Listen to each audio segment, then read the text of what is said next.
זה סיפור על איש שכבר ראה ועשה כמעט הכל, הצליח בגדול, וכשאני אומרת בגדול, אני מתכוונת לענק, גם פיזית. בשיא הוא שקל 150 קילו, אבל הוא הספיק לרדת בחצי, הקים משפחה כבר בגיל 21, ומנהג מונית הפך לאיש עסקים מצליח, שחובק עסקים בכל רחבי הארץ. עד שהוא גילה את האור של רבי נחמן מברסלב, איבד את העניין בחומר ונסחף אחרי הרוח. הוא החל להפיק אומנים, מתאהב בעולם המוזיקה, מה שרק דרבן אותו לארח חפלות בחצר ביתו, גם כשאשתו ישנה. שרון ג'ורג' בן 40, וכל זה היה רק הפרומו. בצאת יום כיפור בשנת 1974 בבית החולים בלינסון שבפתח תקווה נולד במזל טוב שרון ג'ורג' במשקל של כמעט 4 קילו. לאמא בתיה, ספרית מוכשרת שעלתה בגיל 3 עם משפחתה מאלג'יר, ואבא גדעון שעלה בגיל 4 מאיראן עם משפחתו והפך לבעלים של בוטיק בשם מה אכפת לך בנווה שאנן של תל אביב הישנה. שם גם הכירו הוריו של שרון, אבא גדעון עשה מאמצים כבירים לכבוש את ליבה של בתיה, הנערה הצעירה, היפה והמחוזרת. כל מי שהיה מתקרב אליי היה מקבל מכות מגדעון. פעם שיצאתי איתו לאיזה דיסקוטק בתל אביב, איזה ידיד שיצאנו פעם, רצה להיכנס לדיסקוטק ורצה להתגנב כי לא יכל להיכנס, והוא בסוף התגנב, וכשגדעון ראה אותו עומד לידי, חבל על הזמן. השניים התחתנו בשנת 1973 באולמי השלום שברחוב הרצל בפתח תקווה. שרון עוד יחפור לשכנים ממערכת הדאבל קסט שיקבל לבר המצווה. לשרון 6 אחים ואחיות. הוא הבכור בשבט. 3 אחים, עוזי, מור ואדם, ו2 אחיות, סיגל ונופר. אך לשרון 2 אחיות נוספות, אורית ושני מצד האבא גדעון, שלא תמיד יודע לשמור את הרוחסן סגור. משפחת ג'ורג' עברה לגור בשכונת שפרינצק בפתח תקווה. שרון למד וחונך בגן ובית ספר דתי עד כיתה ב'. שם אירע תקרית הכיסא המעופף, שבגללו נזרקו הוא וחברו אורן מבית הספר. אני זוכר את הכיסא המעופף, אני לא אשכח את זה. אני גם לא מאשים אותו, בגן הוא לא היה ככה. כשעברנו לבית ספר, שרון אמר לי, אורן, בוא נקרא לכל הכיתה, נעשה אצלך חגיגה בבית. ישבנו אצלי בבית, ראינו ברוסלי, פתאום אחרי הסרט, למחרת, ההוא בא לי הביתה, בא לבית ספר, כאילו הוא נולד בהונג קונג. בצ'קיקה. תראו שרון, תגיד, השתגעת, זה בסך הכל סרט, לאיפה הלכת עם זה? משם עברה משפחת ג'ורג' המורחבת לרחוב וולפסון בפתח תקווה. שרון החל ללמוד בבית ספר אין גנים, וחבר לילדי השכונה גדי, ניסים, אלון והתאומים. עיקר העיסוק של החבורה היה גוגויים וג'ולות, רק ששרון לא ידע להפסיד, ובלי להרגיש שכח לאסוף את אחיו מהגן, אירוע שהסתיים בעצב. שרון היה שחקן גולות וגוגויים מספר 1 בשכונה, והיה לנו שכונה של 40-50 ילד. כל יום היה משחק, לוקח לנו את כל הגוגויים, היינו משתגעים. יום אחד אנחנו משחקים, ומרוויח לכל השכונה. והוא בכלל שוכח שהוא צריך להוציא את האחים שלו מהגן, ואנחנו משחקים. טוב, הוא עולה הביתה עם חבילת גוגויים. אמא שלו אומרת לו, איפה האחים שלך? אוי, שכחתי, מה עשתה? זרקה את כל הגוגויים ואת כל הג'ולות מהחלון אליי ישר. ואנחנו כל הילדים אוספים את כל הגולות והגוגויים שהרוויח כל השבוע. כולנו מבסוטים, למחרת מה הבעיה? הוא בא הרביץ לכולם. כולם חטפו מכות עד שהם לא יחזירו את הגוגויים שלהם עם ריבית. אחד הזיכרונות בין האחרונים שלי שם מוולפסון זה אצל גדי, בבניין שלו היה איזה מישהי שבאמת הייתה סוג של מכשפה והגמל. שהם היו קוראים לי לעלות לגדי, דופקים את בדלת, יורדים במהירות ומשאירים אותי שם לבד. 1984, משפחת ג'ורג' מתרחבת והמשפחה עוברת לגדול בהרצל שבעיר, מול העולם בו התחתנו ההורים. שרון מתבגר, עובר לתיכון ברנר, חוגג את בר המצווה ומקבל את המתנה השווה, טייפ דאבל קסט. שרון, יש לי ממנו זיכרון לפני הבר מצווה ואחרי הבר מצווה, שהוא קיבל מתנה טייפ דאבל קסט. והתחיל לשמוע את כל השירים המזרחיים המדוכאים, אבי ביטר וכיוצא בזה. ואני אמרתי לעצמי, מה יש לילד בן 13 לשמוע, מה הדיכאון שלו, ובקולי קולות, אנחנו שכנים מעבר לכביש. אצל שרון זה לא עצר נשאר חפלות עד היום, אני בטוח שאשתו תעיד. עד שהייתי ילד אולי בין איזה 4 או 5 או משהו כזה, אמא שלי יצאה מהבית, ואז נשארו עוזי ושרון, שתי האחים הגדולים נשארו בבית. פשוט השכיבו אותי על הרצפה, הוציאו, נראה לי זה היה לגונה כחולה, או אני לא זוכר מה זה היה בדיוק. הוציאו, פתחו, והם פשוט התחילו להשקות אותי, שאני זוכר, שאני שוכב על הגב, אני רואה את שרון ואת עוזי מולי, ופשוט ים של אלכוהול נשפך עליי, ואני בולע ומתמסטל, ואני כבר לא זוכר מה היה. אחרי איזה 5 דקות פשוט נפלתי, נרדמתי שרון מסיים את התיכון ומחליט להתגייס לטכניון בחיפה. שם הוא מחזיק שנה ופורש, וחוזר לעשות שטויות עם חבריו. היה איזה טנדר גדול, הטנדר יקר דוקטו או משהו.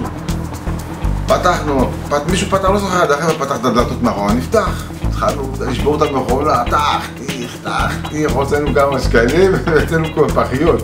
והכל בתמונות, על איזה מבצע עשינו. אני בא עם העמודה שלך לדפוק, להגיד, אני שם בטובים, דפקתי הקופה. מה, לבד? לא לבד, בחבר שלי הרצל. אני למדתי לשם דבר מדהים. איך אפשר לפתוח רכב ב-20 שניות ולשלוף ממנו את הרדיו טייפ ולהמשיך הלאה. עושים סדר וניקיון. היינו מושבעים, וילדים טובים, לא תגיד לנו, הולכים עושים מה, ותמיד הם מסתבכים מכות, ותמיד עלינו, אתה יודע מה, גם אותי העיפו מבית ספר, למה הלכתי מכות עם מישהו? כל החבר'ה שרון, מכות רצח, באמת מכות רצח. שרון נרשם לבית הספר המקצועי אורט ברמת גן למגמת יהלומים, ומסלול חייו משתנה כשהוא פוגש את אהבת חייו, שרון. הוא נלחם עליה כל הזמן. כן, זה התחיל בבית ספר, למדנו באותה כיתה. הכירו אחד את השני, ולאט לאט זה קשר שנרקם כזה. יום אחד ישבתי לדבר עם איזה חבר מהכיתה, והוא לקח אותו לצד ואמר לו, בוא רגע. אני זוכרת את שרון שהוא הגיע לאורט רמת גן, ונפגשנו בכיתה פעם ראשונה, והוא חיזר אחריי, ואני לא הייתי בעניין, כי הוא היה ברדקיסט. הרבה חבר'ה קיבלו מכות בגללי, אם הייתי מדברת עם מישהו היה מקבל, אחר כך הוא היה קורא לו לצד. שהוא הכיר את אשתו, אז הוא בא לדבר איתי, ואמר לי שלא להגיע אליו, שלא יהיה פדיחות מהחברה. למה אנחנו פושטקים. אבא היה מקפיץ אותי הביתה בלילות, כי היה אסור לנו לנהוג בין 12 ל-5 בבוקר בזמנו, ואבא לקח אותי הביתה ואומר לי, נו, כמה זמן זה יימשך כל הסיפור הזה? ואני זוכרת שהצעת נישואים אצלנו זה היה בשיחה, כאילו ברור מאליו. מה העניינים? מה אתה אומר? נעשה ככה וככה? יאללה, הוא אומר לי, מתחתנים. שרון מחליט להילחם על שרון וסולל את דרכם לחופה, גם בתקופת הצבא. את שרון הכרתי בקריה, שם כבר עלינו חברים טובים. כלומר, הוא היה לפניי, קיבל אותי יפה מאוד. ואחר כך יצאנו להבטחת יישובים. הוא שמר עליי שם, למדתי טיפוס פחדן. הכרתי גם את אשתו לפני שהכרתי את שרון. בסוף זה יצא ככה, אנחנו לא ידענו. הכרתי אותה מהשכונה, וגם נהיינו חברים בין האנשים. אני הייתי הנהג של שרון בחתונה שלו גם. גם שרון הוא מסוג האנשים שצריך להיות איתו באש ובמים. למה? כי גם הוא כזה.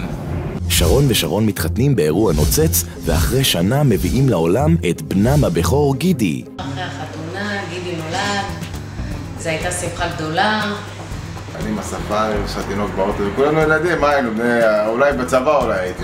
שרון מתחיל לעבוד במונית לפרנסתו, וחושיו העסקיים מתחילים להיפתח. אני זוכר את שרון עוד מהמוניות. הוא התרחב, עבר לקיוסקים. אני התרחבתי ועברתי לאוטובוסים. מה אני אעשה? המקום הזה היה שומם בהתחלה, ממש ריק. לא היה שם, כמו שאנשים עוברים שם ברגל. והוא באמת בא והביא את הרעיון של הקיוסק הזה, פתח אותו. אני זוכר שעזרנו בלתבוע, כל מיני דברים כאלה. שרון תמיד היה בענן מאוד, אתה יודע, הוא רוצה משהו, הוא הולך עליו. זה נהיה אזור מרכזי כזה. אחרי זמן קצר מאוד, שרון מקים את הפיצוצייה הראשונה בפתח תקווה, שעובדת 24 שעות ביממה, וקורא לה על שם בנו הבכור, המקום של גידי. העסק זוכה להצלחה מסחררת, ושרון הופך לאיש עסקים מצליח. החברות האמיצה שלי ושלו באמת התחילה כעוד, נקרא לזה ספק במתחם של שם, ברמה העסקית. אני לא אשכח את הערבים שלנו על הצוק, שרון נורא אוהב את הים. אז 2 בלילה, אתה ער, 3 דקות אני למטה, בלי הרבה הסברים כאילו. טוב, אז אני מחכה למטה ואנחנו נוסעים לים.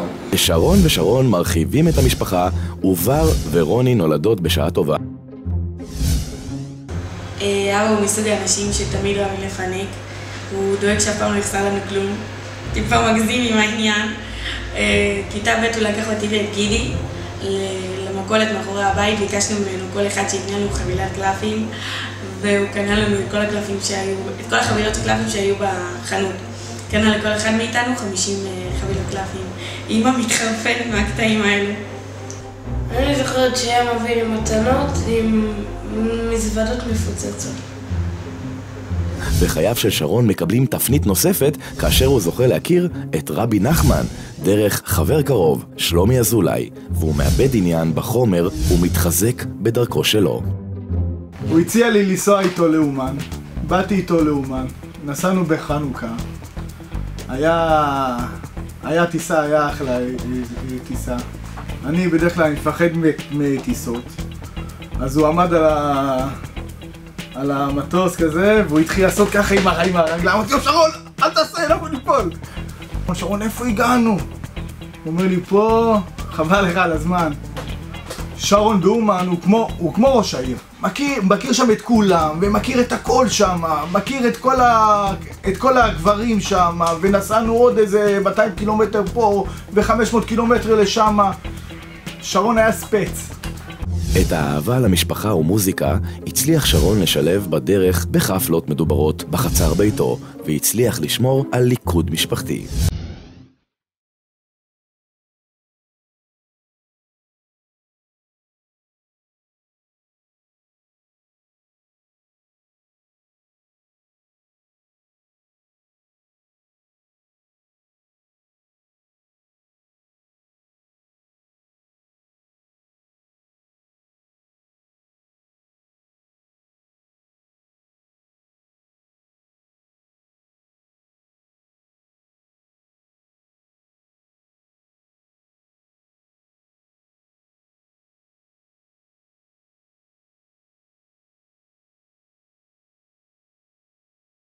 אני אוהבת אותך ואוהבת אתכם, את כולכם ואת הילדים, ושיהיה לכם הרבה בריאות, ושאני אראה אתכם בעזרת השם בחתונות ובבר מצוות. קודם כל, המון מזל טוב, שינית קילומט, ואני יודע שלא רוצה להגיד את זה הרבה, אבל אני מאוד אוהב אותך, ומזל טוב.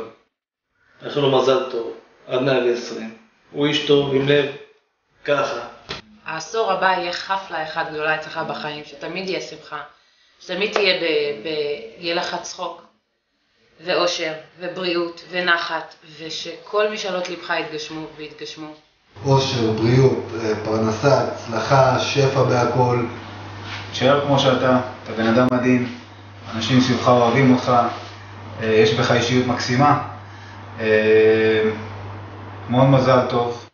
שיזכה, שיהיה לו, לגדל את הילדים שלו, שיהיה לו נכדים ונינים, והרבה אושר. אבל אני רוצה לאחל לך, שיהיה לך שנה טובה, בריאות, ובלי סיגריה. הגעת לגיל 40, אני יותר גדול ממך. רק שתהיה מאושר במה שאתה עושה, ועלה והצליח. שתהיה אתה כל הזמן, שישאר אתה, שתהיה מאושר. שיש משפחה טוב, ורק בריאות והמון מזל טוב, ובאמת אני אוהב אותך אהבת אמת כמו שאומרים. שרון, מזל טוב, זה I love you באופן קבוע.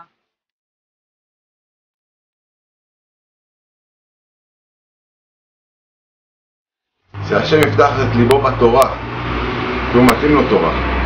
הוא איש חסד, שיהיה לו הרבה בריאות, שיהיה לו פרנסה טובה, קלה, שיהיה לו זמן ללמוד.